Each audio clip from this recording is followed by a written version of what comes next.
Hello YouTube! Today I have a Lenovo Thinkpad T490. We're going to be putting a smart card reader in it. This one's kind of unique. The keyboard is slightly different than the standard ThinkPad. Not by much, but up here at the top we have more symbols, a quarter, a half, and a 3/4 button. And then the shift key on this side is smaller, and we have this additional arrow button. On the right side of the T490, we have a full-size Ethernet port and USB-A. And on the left side, we have USB-C for charging, another USB-C and an Ethernet slot for the Lenovo dock, USB-A, full-size HDMI port, headphone jack, and a micro SD card slot. Before we take this thing apart, as always, make sure to have a grounding strap and an anti-static mat so you don't zap any of the internal components. There are 6 screws to get underneath the cover, 3 along the back, 2 on the front, 1 in the middle.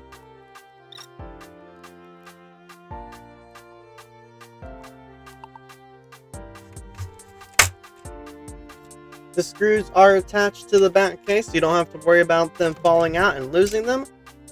The Wi-Fi chip is soldered to the motherboard here. It has a soundbar at the top of the keyboard underneath the screen. There is a slot here for a 4G chip, but I do not see any cellular antenna wires, so those will have to be installed with the chip. Removable 500 gig NVMe here. This thing has 8 gigs of RAM soldered to the motherboard, so that can be upgraded to 16 gigs of dual channel RAM by adding another 8 gig stick here. The smart card reader will go here underneath the battery, so we're going to go ahead and have to remove the battery, and then the connector for the smart card reader is this little clip right here. 4 screws to remove the battery, and 4 clips hold it here at the bottom, so when you're removing the battery, it just has to be slid up and out. Remove the battery connector by pulling on this tab here. Once that's up, you can lift the battery up, slide it this way.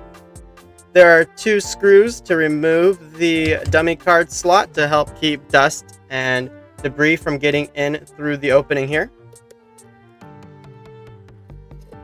The smart card reader rests here with the cable receiving end at the top. The cable is labeled this end with an MB for motherboard, and this end with an SM for smart.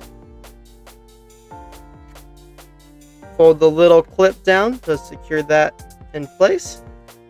There is a piece of tape here on the back side of the cable to help keep the cable from flopping around while it's inside the laptop.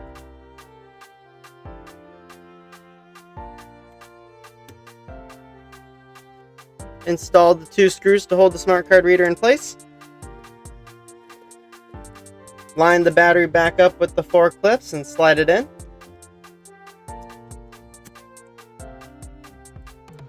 Reattach the power cable.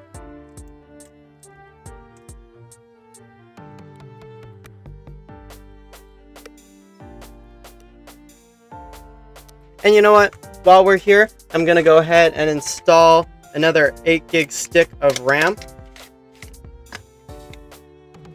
I have here 8 gigs of 3200 megahertz RAM, so we're going to go ahead and install that.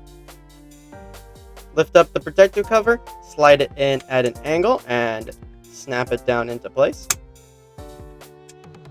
Alright, and then the cover just installs straight onto the back.